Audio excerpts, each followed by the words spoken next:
welcome to the Hopcast, episode number 12. This is, we're going to Indiana, and it's, the entire state is dominated by one brewery. And it's Three Floyds. Oh, by the way, I'm Brad Chmielewski. And I'm Ken Hunnemeder. You may recognize us from previous Hopcasts.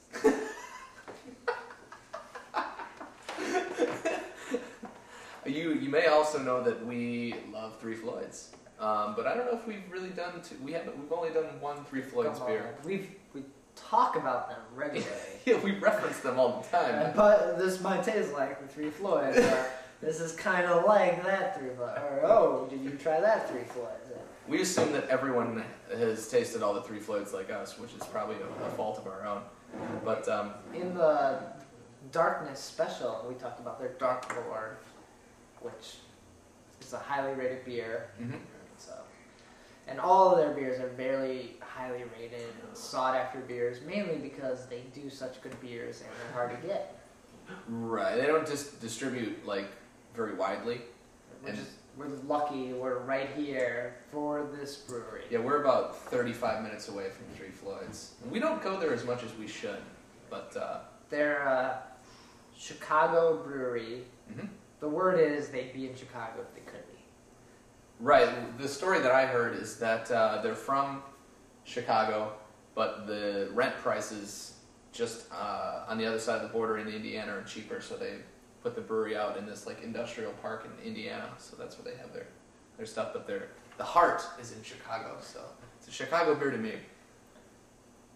So, but we're gonna try 3 beers on this episode, all from Three Floyds. And they're really a wide range of beers. Yeah. We're going to go German style, a Scottish ale, and Imperial Double IPA. Mm-hmm. Three Floyds, a lot of times known for their abundance of hops. But two of the hops. 2 of the 3 that we're doing don't really feature the hops, so this is kind of, we're running the gamut as far as the beer styles of Three Floyds. Number 1. First up. This is a German-style Helles lager called Gorch Fock.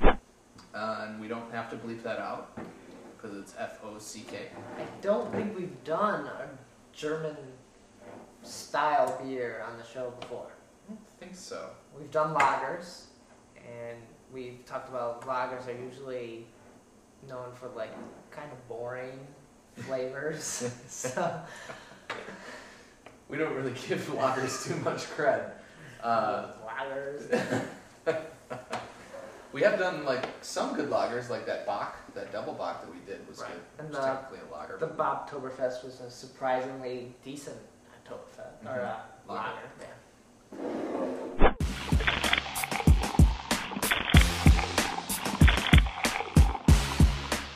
It poured a like clear yellow. Would be. It's very, very pale and golden. Looks like lots of carbonation. Mine way more than yours. Yeah, that's actually kind of weird. Like you have a bunch of carbonation bubbles clinging to the side of the glass, whereas I have like nothing. I have more head, but you have more carbonation on the side of the bottle or the glass. Weird. Interesting. So, you've had this before. You're not a huge fan. No, I think this is the only beer I've ever had from Three Floyds that I don't particularly enjoy. Sorry. But, So, it smells like beer. It smells like a Bud Light to me. If you were just getting a beer in college, and you're like, I don't like beer, this is gross, but you're paying $5 for your cup at a party, I'll drink it, and this is what it smells like, I guess. Yeah, I mean, to me, this is, well, let's take a drink of it,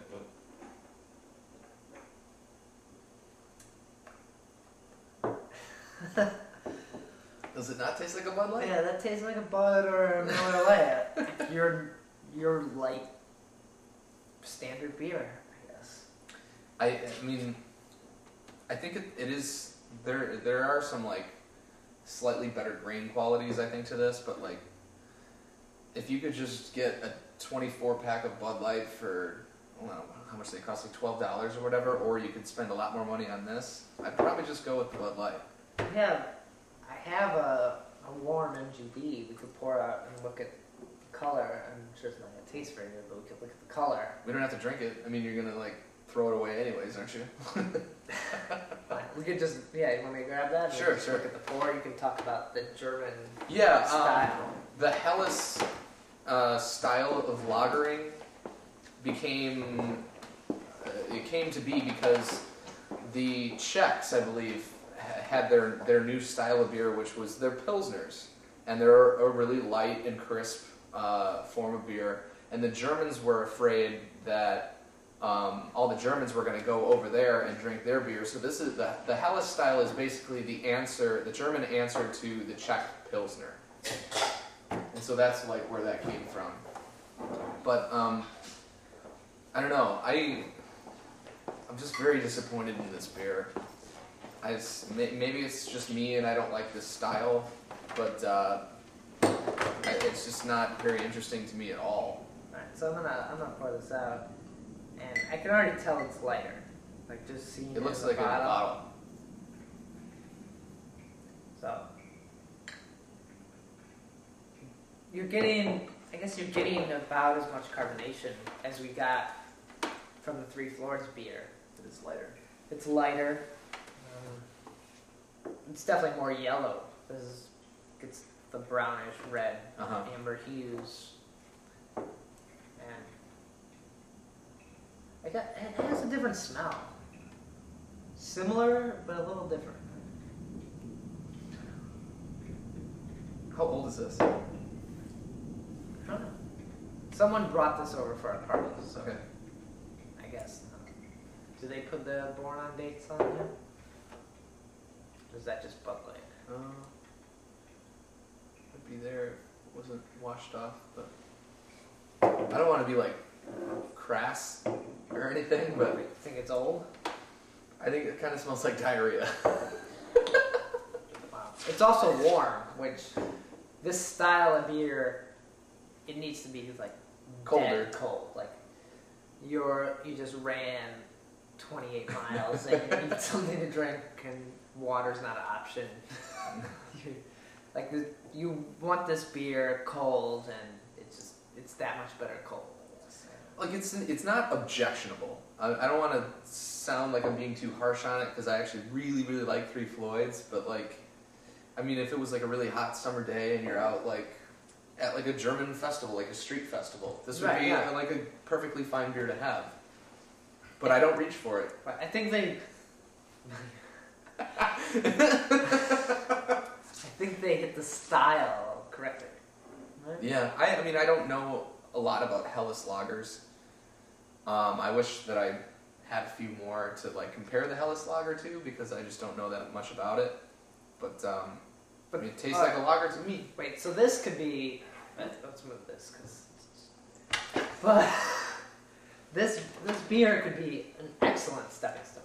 So you're going from the MGD, and then you're stepping to this, right? And then you're gonna have some of this, and then eventually over here, yay, promised land. It could be something that's familiar to you, but yet different enough where you're with your friends that are MGD drinkers, and you look like a craft brew guy.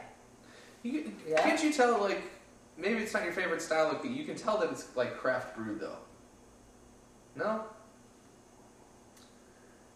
You getting any of that at all, or not so much? But it tastes like a Bud Light though, doesn't it? It reminds me of that too much to like think about it. Yeah. All right. Like I almost wish this was cold, so we could try like. Because the Three Floyds is cold. Three Floyds is cold, yeah. That has more carbonation. Mm-hmm. Right? So, even though this looked like it had a lot of carbonation with the bubbles, look, I'm still bubbling here. It's just, this is definitely better than the MGD, but the fact that we even have to compare it, it just leaves a bad taste in my mouth. Literally and figuratively. It's okay. It's not. I guess it's not interesting. It's not that complex. No.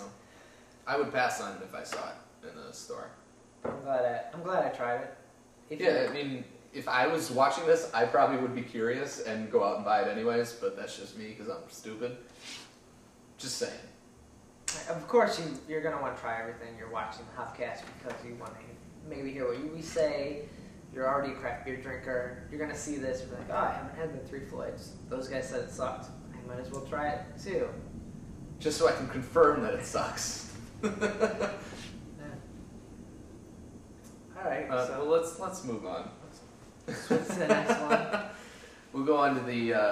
We'll say some good things about Three Floyds. All right, Ken. So let's tell the truth here. We didn't finish that. No, we didn't. I mean, if anyone wants to come over and finish it, that's cool. It's good, or it's okay. It's different enough. It's your German style. Yeah. We've had enough to drink today where we didn't need to, waste any of our soberness. And we have enough in the fridge, in the closet, in the back room, in the trunk. Oh boy. Well, we'll move on to and say some nice things about Three Floyds because they really are one of my favorite breweries in America and the world, for that matter. So we're gonna go with the Robert the Bruce, the Scottish ale, and this is similar to the Dogfish Head has a Scottish ale, correct? The San Pablo or San Pablo Marone. Yeah. Was that their Scottish? I thought that was their Scottish. They have you have one. Holy shit.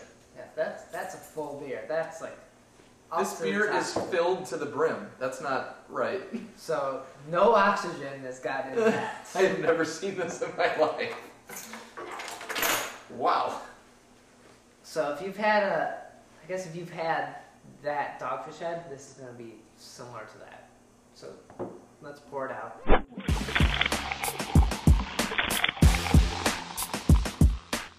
Okay, so right before the pour, I mentioned that this Scottish ale is like the Dogfish Head, San Palo, but I was completely wrong on the name and the beer. So it's really the Palo Santo.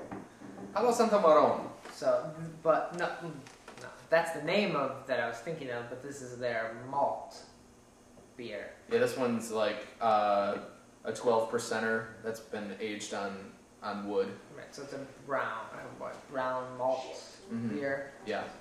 But the beer we were thinking of was the Inmort. Inmort ale, yeah.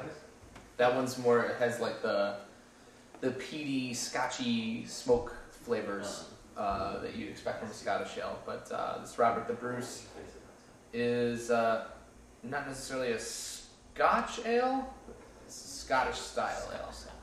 So it's a darker beer, as you can see. Right, almost brown. Dark brown. Brown reddish, like a dark amber. There's some amber hues in there. When we poured it, it was sitting for a little bit. It had like a half a finger head, which quickly went dissipated. down. And yeah. Smells malty, grainy. Little carbonation in there.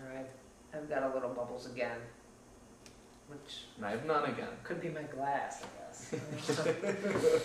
Ooh. Wow. Smells good. Take a drink. Oh, I did. Yeah, sorry. I didn't It's still smelling.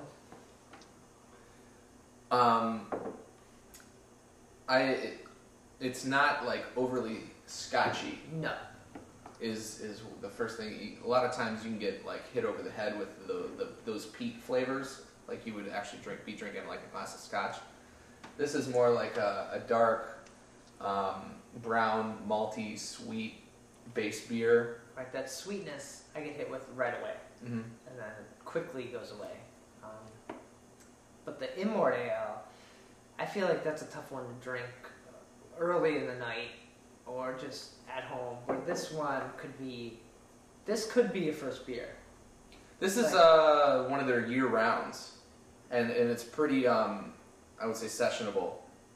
Like you could drink this all night. Well, I could drink it all night. It's a session again. We talk about it sometimes, but what's a session again? Session ale is basically something that's low enough in alcohol and easy enough to drink where you could sit there and have a few and still, not get all surly, drunk.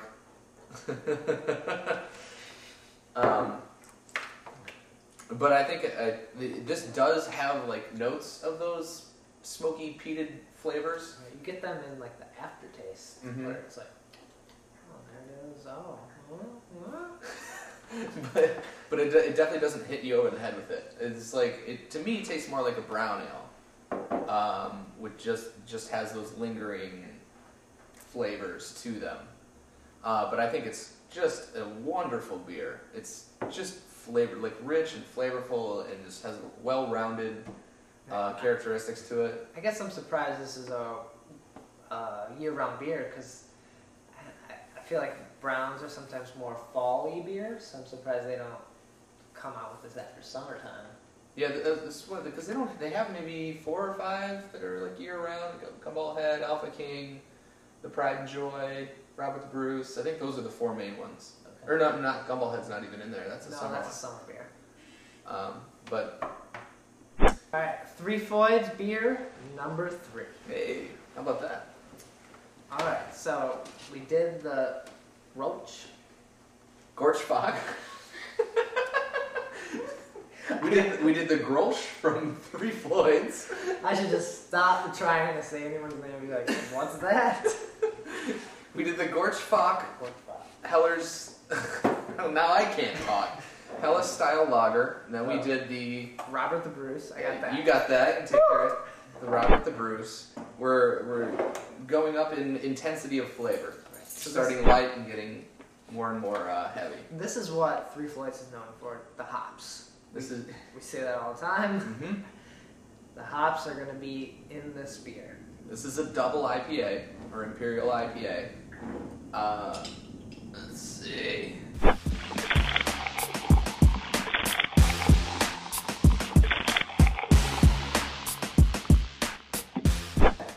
So, I guess this is more orangey than we saw in the IPA episode. Mm-hmm. A little more clear orangey. It's very clear, but a lot of orange hues. Not quite to an amber, but a little darker than your standard lager. What we got? You got like 2 fingers. I got a finger. Want some more fingers? Finger this. They just re-released one of their IPAs called Brewdew. So this could be maybe just something similar to that, but double the strength. And this has a lot of the same. I'm just going. What? A lot of the same aromas that you would get from a Gumball Head, but I think just a little more intense because I think they use the same variety of hop, which would be the Amarillo. So very citrusy, grapefruity, piney hop aroma. Yeah, you got a long beard. Try this guy.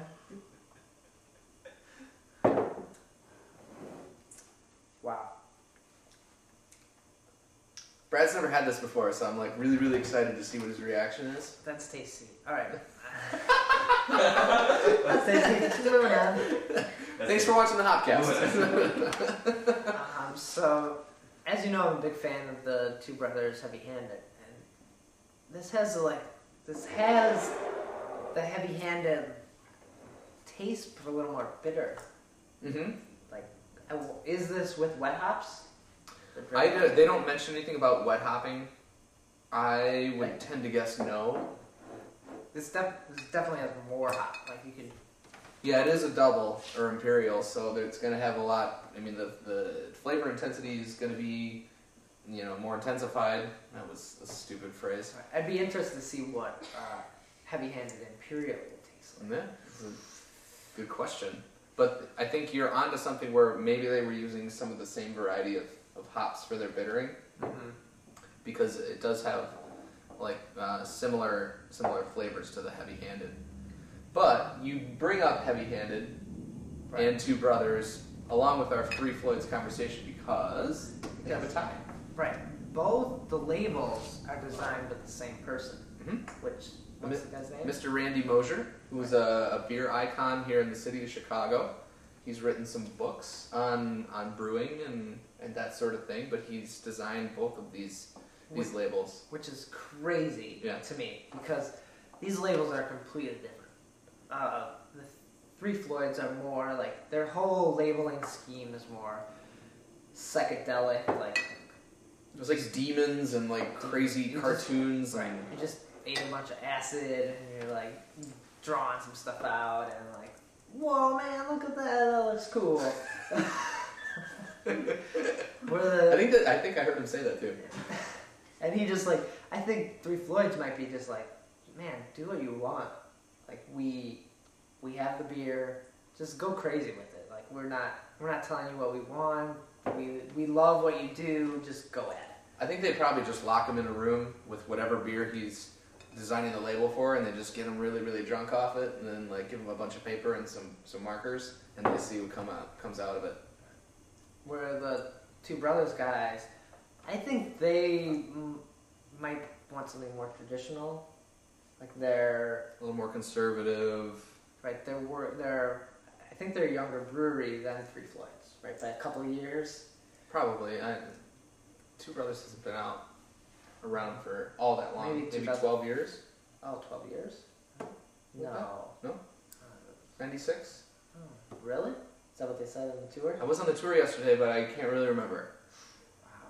I don't remember that when I grew up there, but I wasn't drinking the craft beers, so... But I would have thought so. Back then you were reaching for the piver.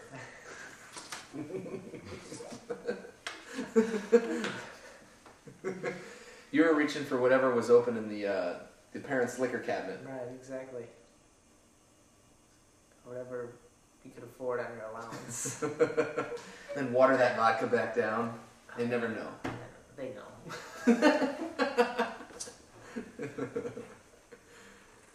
But another distinguishing fact that Brad brought up about the Three Floyds like bottling process is their caps. They have these like purple, pinkish, and green toppers, which when they're in your fridge and you're looking at them, you can definitely pick them out. Where other caps are kind of gold or a lot of them are gold. Yeah, just kind sometimes black. Yeah, the Dogfish Head are sort of like a pinkish gold, and they just kind of blend in. The copper.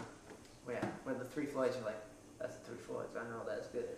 Yeah, so yeah, you brought up a good point, because I always sit there and do the same thing, where if I'm looking for something to drink, and Brad and I are kind of in the same boat where we have just way more beer than we know what to do with in our fridge, and so we kind of open it up and just like overwhelmed at first. We're like, I don't know what to drink. I mean, look at all the crap that's in there.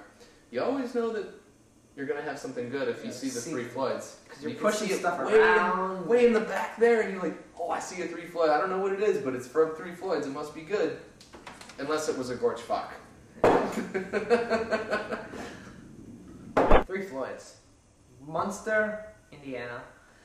All the bottles have the map on it. So if you're drinking a bottle and you're in a gutter and you're like, wake up and you're like, we're going to get this beer again. There's the map. Shit, it's right there. It's a very small map. You start walking. Yeah. Oh. But they're all around usually really good beers. They love the hops. They have Dark Lord. Yeah. I don't know what else to say about it. They're I mean one of my favorites in the entire United States of America. Bold words. Yeah, I just love their beers. They're a lot of their beers are some of those where you just use. They have their own signature taste.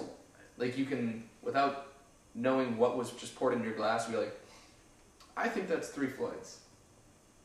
Just taste. I don't know if it's probably a certain hop that they use or whatever, but they have their own signature. It's awesome that they use so many different beers too. I definitely, especially a lot of people who are watching the Hopcast with us are from Chicago. Three Floyds is only about 35 minutes away from Chicago. you should definitely take a Saturday. That's when they have their tours. Just go out there. They have a brew pub. They have good food. I had a smoked trout BLT the last time I was there. It was really delicious. And they have beers there that you can't get, that they don't bottle. So you can have some beers at the brew pub that you normally can't get anywhere else. I'm sure something on cask. Oh, no? I don't think they do cask. No, don't do cask. Bump it up, Three Floyds. Wow. I don't think they do, but it's a good tour. Our tour guide was a very knowledgeable young fellow. His name was Travis. Shout out. Travis. And it's a nice weekend getaway type of thing. If you're bored on a Saturday or even Sunday, you're not going to get the tour, but Saturday they got the tours and just scoot on down there. It's only a half hour out and enjoy some great craft beer and some good food, and it's a good time. Good words. Yeah, try Three Floyds. I might not be able to say all the names, but I know that they're Three Floyds. So maybe tricky words. Cheers.